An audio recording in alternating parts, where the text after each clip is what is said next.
Yo, salut mes petits Mugi, voilà, c'est Chapeau de Page, j'espère que vous allez bien. On se retrouve aujourd'hui pour l'arrivée du chapitre 183 de Nanatsu Taizai ou Seven Deadly Sins, voilà, pour les plus anglophones d'entre vous. Donc, chapitre qui était au combien attendu, que beaucoup de monde m'a dit, chapitre de taré, tu vas pas en revenir, machin et tout.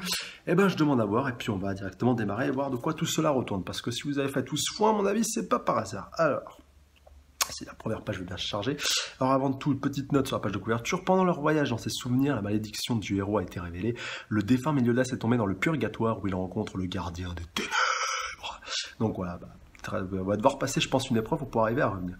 Un dragon et un lion sont sur lui au cours pour sauver sa peau. Donc voilà, un petit peu page de couverture hors série. L'impression qu'il y a Oslo aussi, si je dis pas de bêtises. Ah non, pardon, c'est un lion. Bref, n'importe quoi. Bref, j'ai pas de loin, j'ai trouvé qu'il y avait une petite ressemblance. Et donc on est parti directement. C'est parti. Alors, page 1, je pense qu'on est de retour au purgatoire. Ouais, ça a l'air d'être ça. Avec Meliodas. Alors, tu t'es bien débrouillé pour te faire tuer de manière atroce. Cette fois, Meliodas. Ah, preuve qu'il est peut-être déjà mort. Ou le... c'est quoi ça? Tu as vraiment de drôle de hobby, espionner les gens pour passer le temps. Donc, lui dit Meliodas. Baliverne, mon œil de la vérité, m'a tout simplement montré ce qui est arrivé à ta pauvre existence. Ah, c'est donc ça, lui dit Meliodas. Et donc, même une personne comme toi qui est affectée par les commandements de la piété et de la charité ne peut rien, alors, punaise, ne peut rien faire de plus que d'attendre la mort. Et ben on a, ah punaise, on a carrément les commandements de Meliodas, donc à savoir la piété et la charité. J'aimerais bien connaître, tous les autres. Enfin, après, même si on a certains qu'on connaît. Donc déjà Meliodas, il y en a deux qui lui sont affectés. Déjà ça, c'est pas par hasard. Mais alors à qui il parle? Est-ce qu'il parle au roi des déesses, ou alors plutôt à la reine des déesses, ou alors au boss des déesses? Mais grâce à cela, je suis enfin libéré de ce commandement.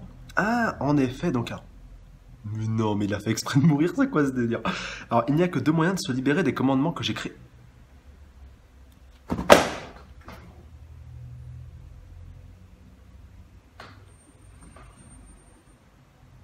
Putain, c'est le roi des démons. Putain. Oh putain. Non mais... non mais Nakama... non mais faut reprendre les choses dans le contexte. Le mec il démarre son chapitre. Osef, je parle au roi des démons en fait, mais je l'ai pas dit en fait. Voilà, le gars c'est juste le mec le plus puissant, le boss ultime, l'ennemi final et Osef. Donc en fait non, ça n'a rien à voir avec les déesses. Bah oui, purgatoire en même temps. Putain. Alors là, qu'on vient de pas me dire que c'est pas le roi des démons, parce que si c'est pas le roi des démons qui a créé les commandements, je sais pas qui c'est là. Si c'est... ah putain, mais alors là, si c'est les déesses, ce serait juste ouf. Ouais, non, bref, on va le lire et puis après on essaiera de voir, parce que si je commence à partir en théorie, là ça va être démonté la page d'après, ça sert à rien. Donc, la première manière est de défaire celui qui l'a utilisé contre toi, l'autre est la mort. Alors la première manière est de défaire celui qui l'a utilisé contre toi, celui qui a utilisé ton propre commandement contre toi. Ouais, mais ça, c'est bizarre, c'est pas logique cette histoire. Bref, on va voir. Alors, mais c'est grâce à cette malédiction dont tu m'as accablé que je suis en mesure de revenir à la vie indéfiniment. Ah, gros malin. Ça prouve qu'il est peut-être déjà mort. Et c'est peut-être pour ça que Zaratras flippait pas quand il se disait ouais, mais de toute façon, Meliodas n'était pas vraiment mort. Peut-être que ça avait déjà dû se passer par le passé et qu'en fait, voilà, on est tous en train de flipper. Oh, Meliodas, il est mort. Meliodas, il reviendra jamais et tout, pauvre Meliodas. Alors que le mec, il peut revenir à la vie indéfiniment. C'est un truc de fou, ça. Alors, donc dommage pour toi, Nishishishi. Alors, est-ce que la personne à qui ça s'adresse, ça s'appelle Nishishishi ou alors c'est juste une, voilà, une sorte de petit sourire sarcastique. Tu ne me tromperas pas en jouant au dur. Donc, voilà, lui répond cette fameuse personne. Est-ce de la peur ou de la colère? Je peux sentir parfaitement les vibrations de ta tremblante voix. Tremblante, peur, colère, je ne vois pas de quoi tu parles. Donc tu continues à mentir, je vois, parce que ta vie ne s'arrête pas à ta mort. Tu oses garder cette façade? Alors, il continue. Je me souviens d'une époque où tout ce que tu désirais, c'était devenir le plus grand et le plus terrifiant de tous les démons. Putain, Meliodas, le Meliodas qu'on connaît. Mais à cause de cette misérable femme, ces 3000 dernières années t'ont diminué pour que tu ne deviennes que l'ombre de toi-même. Ah, ça doit être Lise alors. Ou alors Elisabeth, ou alors les deux. On va peut-être enfin apprendre. À ton avis, qui t'a laissé reprendre ta forme actuelle? Ta forme de gamin? Alors peut-être pas la forme qu'il avait quand il était chef des 10 commandements. C'est ça, tu as choisi la mort pour venir ici au purgatoire. Tu vas me dire, non, tu vas me dire que Meliodas il l'a fait exprès.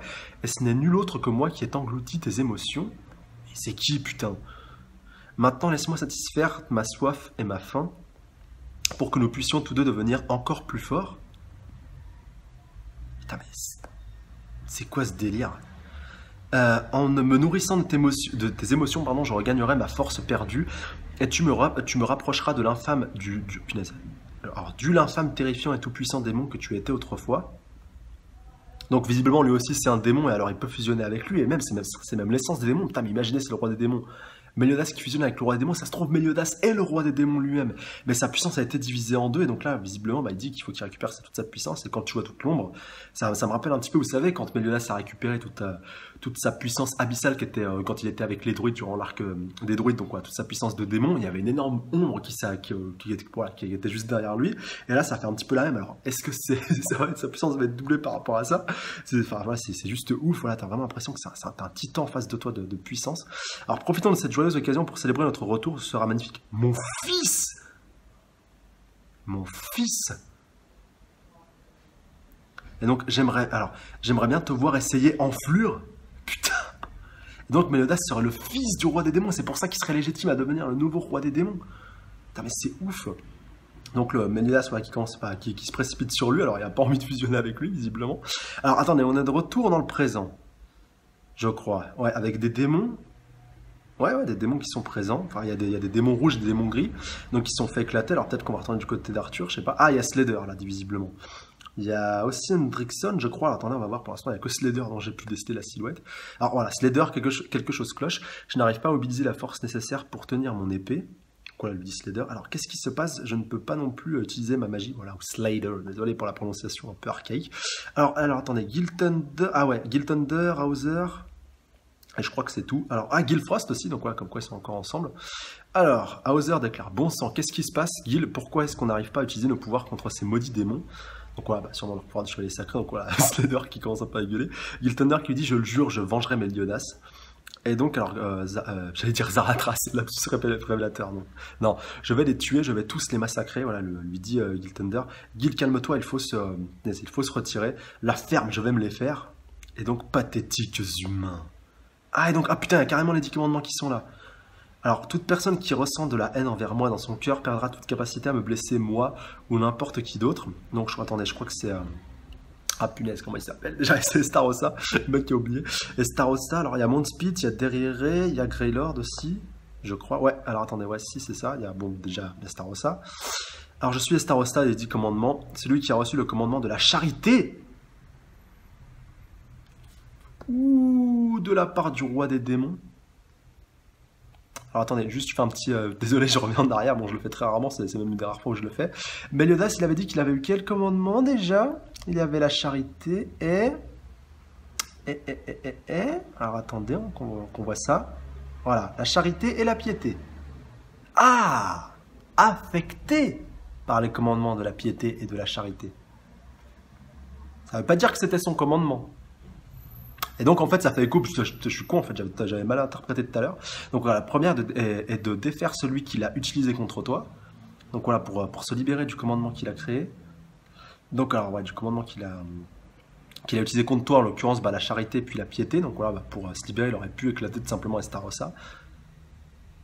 Et donc, je suis enfin libéré de ce commandement. Mais il avait quel commandement, Meliodas? C'est ça qui m'énerve un petit peu et qui me perturbe. Peut-être qu'il avait les deux finalement, enfin je sais pas, c'est assez obscur. Qui est affecté, ça veut dire que c'est toi qui les as ou alors que tu es sensible à ceux qui possèdent ce commandement-là? On peut l'interpréter de plusieurs manières différentes, mais bon, au final ça m'étonne pas plus que ça. Alors bon, on va continuer. Donc ban, alors ah ouais, putain, il y a carrément les 10 commandements qui sont là. Les commandements, il y a aussi les Taizai qui sont là. Donc ban en fait qui est bien revenu, voilà, qui croyait qu'il s'était fait éclater. Donc charité mon cul, lui dit ban. Je n'ai pas vu une once de charité quand t'as buté le capitaine. Par contre là, désolé, je refais une autre petite pause. Ça va pas un peu vite cette histoire, on avait totalement zappé les Taizai, on était revenu sur Arthur. Je sais pas, j'ai quand même l'impression que Nakaba a modifié un petit peu ses plans, qu'il avait prévu quelque chose un petit peu avec Arthur, de mettre un petit peu les Taizai et Meliodas de côté. Et là, 2 chapitres après avoir un petit peu, entre guillemets, teasé, démarré cette nouvelle partie, il nous ramène les Taizai, il nous ramène le gros du combat. Alors, est-ce que Meliodas va faire une irruption fracassante ici? Pourquoi pas, ça pourrait être intéressant. Donc, j'aurais juré que tu étais mort. Ah bref, peu importe, donc voilà, lui dit Starossa, quoi, qui est étonné. Donc alors, il n'y a aucun moyen de faire front. On laisse tomber les armes et on serre les poings, donc voilà, se demandent les autres. Et donc c'est vraiment triste, pitoyable, même. Permettez-moi de vous libérer de vos souffrances, voilà, leur dit Starossa. Par contre, où est passé Zeldris? C'est ça que je me pose un petit peu comme question. Alors quelqu'un est en train d'arriver, est en train donc de tout éclater. Alors attendez. Ah ouais, il y a aussi, je crois, la Pléiade du ciel azuré qui est présente. À moins que. Alors attendez, on va voir. Donc Estarossa qui est un peu surpris. Donc, eh bien, qu'y a-t-il? Donc voilà, même Mondspit est derrière, se demande un petit peu ce qui se passe, même Greylord. Et donc on va voir sa page suivante. Donc quelqu'un fait face à Estarossa, mais de qui peut-il bien s'agir? Attendez, pourquoi n'es-tu pas affecté par mon commandement? Ah bah oui, voilà, logiquement, il n'aurait pas dû pouvoir se pointer aussi près de lui, voilà, il aurait dû être même un petit peu tétanisé ou même bloqué. Alors, évidemment qu'il n'a pas d'effet. Je n'ai aucune raison de ressentir de la haine envers ceux qui me sont inférieurs. Ah, c'est Escanor. Je suis bête, j'avais totalement. Je l'avais pas reconnu. En fait, j'avais un doute s'il était. En fait, c'était déjà directement dévoilé, à part qu'il a son armure. Enfin, à part qu'il a une armure même. Puisque je l'avais jamais trop vu combattre sans armure. On voit sa lance aussi. Et donc, il fait face directement à Estarossa, voilà, sans forcer, le gars. Alors, tout ce que je ressens pour eux, c'est de la pitié. Ah ouais, voilà, c'est carrément pas de la haine, c'est de la pitié. Alors, quel orgueil insolent, voilà, lui dit Estarossa qui lui fait face. Mais là, ça me fait un petit peu flipper cette histoire. Et donc, c'est mon péché. Ah putain, cette fin de chapitre, oh, juste épique, mais c'est quoi ce délire, sérieux? Oh là là là là là. Et oui, bah oui, vu que l'orgueil de punaise, voilà, lapsus encore une fois révélateur. Oui, vu que punaise, le péché d'Escanor, c'est l'orgueil, voilà, le lion de l'orgueil, si je dis pas de bêtises. Alors, le seul qui fait face à la charité est le fier Escanor. La bataille au château de Lyonesse donne lieu à un combat féroce. Parce que c'est vrai, quand ils étaient un petit peu retranchés au château de Lyonesse, bon, au final, ils les ont un petit peu débusqués. Et le chapitre qui se termine là-dessus. Et bah donc, ouais, deux points fort intéressants simplement sur punaise sur ce chapitre aussi. Donc on va d'abord commencer par la partie finale avant de revenir à Meliodas, parce que voilà, c'était quand même un petit peu abusé toute cette histoire. Mais donc oui, par rapport à donc voilà aux Taizai qui sont en train de faire face à tout simplement aux 10 commandants, voilà, un petit peu round 2 sans Meliodas et sans Elisabeth. Donc voilà, c'est un petit peu normal pour Elisabeth et pour Zaratras, vu qu'ils sont dans l'esprit de Meliodas, voilà, ou du moins ils y étaient. Enfin non, vu que maintenant ils y sont plus, vu que le mec qui se remet un petit peu tous les derniers chapitres dans l'ordre. Non, vu qu'ils en étaient sortis après avoir vu tout ce qui s'était passé avec Elisabeth, le fait que Meliodas le connaissait depuis pas mal de temps. Mais là, ouais, putain, un gros combat contre les 10 commandements, et donc Estarossa contre Escanor. Bon, je veux pas être sceptique, mais pour moi, Escanor fait pas le poids. Non. Il fait clairement pas le poids, et j'ai peur qu'il passe à la casserole pour rien, et ça me ferait vachement chier. Parce que, qu'on soit d'accord, Escanor, il est surpuissant et tout ce que vous voulez, mais rappelez-vous, rien que la dernière fois, durant le tournoi de Weisel, quand il avait réussi à prendre par surprise Gloxinia et puis Dolor, ça avait pas suffi, ça les avait pratiquement éclatés, il était vraiment full power. Bon, après, voilà, c'était pas midi, il avait eu le soleil dans son cœur et tout le tralala, d'accord. Là, peut-être que le soleil, il va être à son zénith, et peut-être qu'il va pouvoir leur balancer ça, il va peut-être pouvoir balancer son pouvoir vraiment full power. Mais même ça, je pense pas que ça sauverait Estarossa. Et quand bien même ça l'éclaterait, ça pourrait pas éclater déjà tous les 10 commandements. Il y a Zeldris qui est pas là, donc voilà. De manière globale, là, je vois pas trop ce qui pourrait se faire. Par contre, si Meliodas revient à la fin de ce combat, ce que je pressens vraiment beaucoup, voilà, encore plus avec le fight qui est annoncé, à part peut-être si je sais pas, si Zaratras décide de se pointer à ce moment-là avec le corps de Meliodas et Elisabeth, que Arthur décide aussi de se pointer là, pourquoi pas avec Nanashi, voilà, le samouraï qui est avec lui, pourquoi pas, on a vraiment beaucoup de possibilités, encore une fois, mais là, voilà, bien malin, celui qui pourra deviner la suite, mais au moins c'est ça qui est bien, voilà. Tu peux pas tout simplement deviner tout ça, mais le combat en lui-même, Escanor contre Estarossa, dans l'état actuel des choses, si personne n'interfère ou quoi que ce soit, peut-être qu'Escanor pourra gagner, mais sur du plus ou moins long terme, si le combat s'éternise, je vois pas Escanor gagner. Voilà, là au moins c'est dit, c'est clair, c'est précis. Bah, déjà, donnez-moi vos avis dans les commentaires par rapport à ça. Donnez-moi pour vous votre avis, comment les choses vont évoluer. Est-ce que tous les 10 commandements vont se pointer? Voilà, qu'il y aura vraiment tout le gratin qui sera là. Est-ce que Meliodas va revenir juste à temps pour sauver tout le monde? Pourquoi pas? Là, ce serait vraiment abusé, encore plus avec les pouvoirs du roi des démons s'ils fusionnent. Là, Nakaban nous l'a clairement teasé, mais ça va se faire. Je prie pour que ça se fasse, putain, il faut que ça se fasse, ça pourrait vraiment juste être épique, encore plus avec ce lien, donc Charité, voilà, le commandant donc, qui lui a affecté, comme par hasard, c'est le même entre Estarossa et puis Meliodas. Donc peut-être que Estarossa a récupéré celui de Meliodas après que celui-ci a fait un peu défection. Le fait aussi, il y a juste trop de choses. Voilà, faut que je relise ce chapitre à tête reposée. Voilà, ça pourrait être vraiment intéressant. J'en parlerai, je pense, dans la review du prochain chapitre. Mais là, il y a juste trop d'éléments. Le fait que Meliodas soit fait buter plusieurs fois, que c'était prévu et tout, mais troll puissance maximale. Et puis là, voilà, tu vas pas me dire que c'est voilà, là c'est le roi des démons, c'est pratiquement certain. Ça n'a pas été confirmé, attention. Ça n'a pas été confirmé, mais c'est voilà, pour moi c'est du 90% sûr que c'est le roi des démons. En plus, tu nous apprends que c'est le père de Meliodas. très certainement le père d'Estarossa et aussi de Zeldris, que Meliodas était justement le meilleur pour pouvoir lui succéder. Enfin voilà, on va pas polémiquer 40 ans, mais voilà, il n'y a pas à tortiller. Pour moi, c'est à 90% sûr que c'est ça. Vous avez bien vu ma réaction au début. Et putain, ouais, putain, quel chapitre, ouais. C'est ouf, mais putain, mais j'aime ça. Ah ouais, je kiffe ça. Je kiffe ce genre de chapitre. Mais franchement, là, ça ouvre encore une fois moult possibilités. C'est ça qu'on aime. Après, petite relecture de chapitre, enfin surtout de la première partie qui, vous doutez bien, m'a vraiment passionné, mais encore plus, bon, sans vouloir être méchant, elle a fait passer la deuxième partie un petit peu un petit peu useless, voilà, bien entendu, même si je suis hypé par rapport au combat, mais par rapport à ce qu'on a au début, voilà, c'est un petit peu petit, voilà, si je vous avais fait une échelle de kiff, la fin du chapitre, elle est là, le début, il est là, il est au plafond, limite, enfin voilà, bon, allez, on va dire, il est là, la fin du chapitre, pour pas être trop méchant, mais ouais, là, franchement, c'est juste ouf, et je me suis aperçu d'un point important, c'est que Meliodas n'a plus sa marque de démon, donc comme il le précise, il a été libéré de ses pouvoirs, enfin, il a été libéré de son commandement, tout simplement, il a été libéré de tout ça, mais la malédiction est encore présente, vu que, de toute manière, il sera toujours affecté, et c'est pour ça qu'il peut un petit peu mourir indéfiniment. Preuve qu'il est déjà mort par le passé, donc peut-être à Danafor, peut-être une autre fois, voilà, tout ce que vous voulez, et peut-être justement qu'il avait 2 commandements qui l'étaient affectés, il est mort peut-être une première fois, ça l'a libéré du premier, et là justement ça l'a libéré du deuxième, mais il a encore, voilà, même s'il revenait encore une fois, une énième fois à la vie, il pourrait, voilà, même s'il mourrait encore une énième fois en revenant à la vie, bah, il pourrait encore revenir indéfiniment, même si visiblement, il n'a plus l'air d'avoir ses pouvoirs de démon, même si c'est pas ce que son père veut, comme il lui dit, comme le dit, je pense, le roi des démons, il lui dit, je me nourris un petit peu de tes émotions, là, on est indirectement liés, le fait que Lys soit intervenu, voilà, a un petit peu altéré ton jugement et a un petit peu cassé celui que tu voulais devenir, et donc, bah, là, il aimerait bien un petit peu pouvoir simplement l'aider à redevenir un petit peu ce qu'il était. Et là, encore plus avec ce point final, mais maintenant, c'est vrai que voilà, sur la première lecture, enfin sur la reaction je n'avais pas tilté sur ce point-là, mais je pense qu'en fait, tout simplement, son père, enfin, le roi des démons, a besoin d'un réceptacle, il a besoin d'un corps, c'est pour ça qu'il dit qu'il voilà, maintenant on va fusionner, je vais récupérer ton corps, enfin je vais tout simplement, voilà, à nous deux, nous allons devenir plus forts, tout simplement, il veut prendre le contrôle de son corps, il veut devenir vraiment complètement puissant, peut-être que c'était lui justement qui le contrôlait par le passé, voilà, comme on a pu le voir dans le flashback, même si j'en doute, voilà, Meliodas devait être vraiment pur à ce moment-là. Peut-être que c'est justement ce qui s'est passé après avec Lise, avec Elisabeth, ou même avec sa rencontre avec les déesses, voilà, qui a fait qu'il s'est un petit peu retourné contre eux, même si c'est encore pas mal obscur, justement, tous ces points-là. Mais là, au moins, on en apprend vraiment plus sur Meliodas, c'est juste kiffant. Mais là, franchement, pour moi, il y a 2 possibilités à partir de maintenant, voilà, encore plus quand tu vois le clash entre les deux. Soit Meliodas arrive à absorber, ça en plus ça rejoint un petit peu ma théorie que j'avais fait sur Meliodas il y a déjà quelques temps, là, même si c'était pas tout à fait sur ce point-là, mais quand même, voilà, faut le souligner.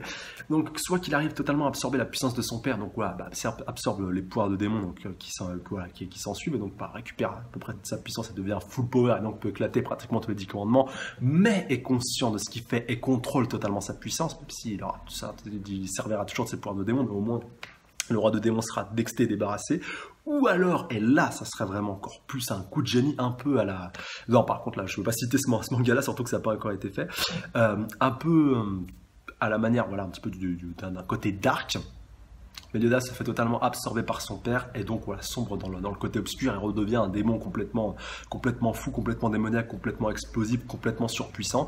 Se fait même un petit peu effacer un petit peu sa personnalité et puis sa conscience et se faire totalement contrôler par son père. Simplement, c'est son père dans le corps de Meliodas, un petit peu comme quand il était tout simplement le chef des 10 commandements. Voilà, là où il était mauvais, là où il était méchant, même si c'était lui, là, c'était Meliodas, c'était pas son père qui contrôlait son esprit. Voilà, bien comprendre ce que je disais. Mais voilà, rappelez-vous quand même dans ce flashback-là, durant la fin le tournoi de Weizel, quand on avait vu Meliodas en tant que chef des 10 commandements, comment c'était juste trop classe, et ben là ce serait pareil, mais encore plus puissant avec les pouvoirs directement du roi des démons. Franchement, ce serait juste impressionnant et surkiffant à faire, et encore plus si justement Elisabeth intervient avec ses pouvoirs de déesse et tout, donc elle peut lui retourner un petit peu le cerveau et donc lui aider le vrai Meliodas à reprendre le contrôle de son corps et donc faire sien la puissance de son père. Voilà, ce serait juste ouf qu'on ait donc les 2 cas de figure, peut-être dans un premier temps, donc voilà, un Meliodas méchant, enfin un Meliodas contrôlé, et un Meliodas après donc qui arrive à faire sien cette puissance là. Encore une fois, dites-moi ce que vous en pensez dans les commentaires. Franchement, ça offre moult possibilités. Voilà, encore une fois, ouais, moult possibilités. Voilà, je me répète un petit peu, mais les possibilités sont vraiment infinies par rapport aux cas de figure qui vont être présents, surtout qu'on nous a décidé d'une infime petite partie, même si on a balancé un petit peu le gros pâté, voilà, avec visiblement le roi des 10 commandements qui est le père de Meliodas. Donc j'aimerais bien aussi savoir le lien qu'il a avec Starossa et puis avec Zeldris. Ça aussi, c'est vraiment le gros point d'interrogation par rapport à ça, et j'ai hâte encore une fois de voir tout ça. Comme d'hab, n'hésitez pas à donner votre avis dans les commentaires par rapport à tout ça, votre interprétation, votre ressenti. Voilà, est-ce que ce chapitre vous a plu, est-ce que vous trouvez que ça part un petit peu en couille, parce qu'il y en a, ouais, voilà, il y en a certains qui je pense doivent pas apprécier, même si je pense que la majeure partie doit kiffer. Donnez votre théorie et puis vos spéculations vraiment pour vous, vos théories par rapport à ça, que ce soit par rapport au combat. Voilà, faut pas oublier non plus le combat Scanner contre punaise, contre Estarossa, et surtout bah voilà vos théories par rapport à la suite, qui va sortir vainqueur un petit peu de ce clash de puissance entre justement le roi des démons et puis Meliodas, voilà, qui va prendre le contrôle de qui va absorber le pouvoir de qui. Voilà, donnez-moi tous vos avis, vos théories dans les commentaires par rapport à tout ça. Encore une fois, je vous embrasse très très fort et je vous dis à la semaine prochaine. D'ici là, prenez soin de vous dans les commentaires. Salut à tous. Sayonara.